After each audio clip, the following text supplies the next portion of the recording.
In a decrepit old house nestled in the heart of a forgotten town, lived a man consumed by the obsessions of his own mind. His eye, like a sinister beacon, cast a pale blue glare that sent shivers down the spines of all who dared to meet his gaze. He was known as Mr. Thorn, a recluse who lived alone, save for a lone servant who attended to his needs.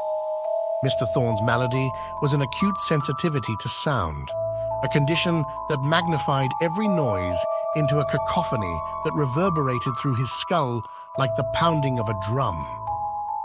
Footsteps were thunder, whispers were howling winds, and the ticking of the clock was an incessant hammering that drove him to the brink of madness. The servant, a young woman named Eliza, had become well acquainted with Mr. Thorn's peculiarities. She had learned to move with utmost caution, her steps lighter than a feather's touch, so as not to awaken the storm within his mind.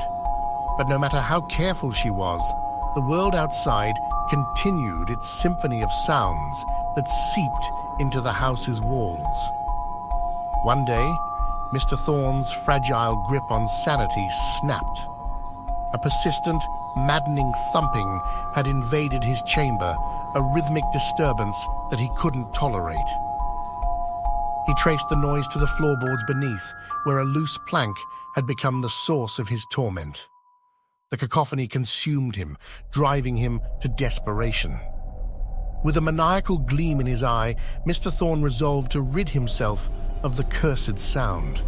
He tore apart the floorboards, exposing the earthy depths below, and in his frenzy, a thought crept into his mind, an insidious idea that rooted itself like a parasite. If he could silence the thumping, perhaps he could silence the very heart that haunted his nights. Mr. Thorn descended into the darkness, driven by a madness beyond reason. He severed the source of the noise, believing he was freeing himself from its grip. But as he ascended back into his chamber, a new sound emerged, a pounding that matched the cadence of his own heart, now burdened with guilt. Days turned into nights as the relentless drumming echoed in Mr. Thorn's ears. His demeanor changed, his once haughty countenance now twisted into a visage of terror. He began to see visions, phantom eyes watching him from the shadows, accusing him, mocking his feeble attempts at escape. Eliza, noticing the change in her master, dared to venture into the chamber. The sight that met her eyes was one of horror. The walls were splattered with dark stains, and the loose floorboards revealed a gaping hole leading into the earth. And there, lying atop a crimson-stained bed, was Mr. Thorn, his hand clutched to his chest as if trying to still the relentless pounding that had overtaken his mind. Eliza fled the house that night, leaving the dark history of Mr. Thorn's madness behind.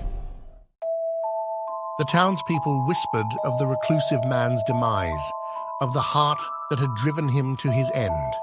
But those who dared enter the house swore they could still hear the faint echoes of a guilty heart, forever trapped within its walls, beating a mournful rhythm of remorse. And so, the tale of Mr. Thorn became another chapter in the haunted history of that forgotten town, a cautionary reminder of the terrifying power of obsession and guilt.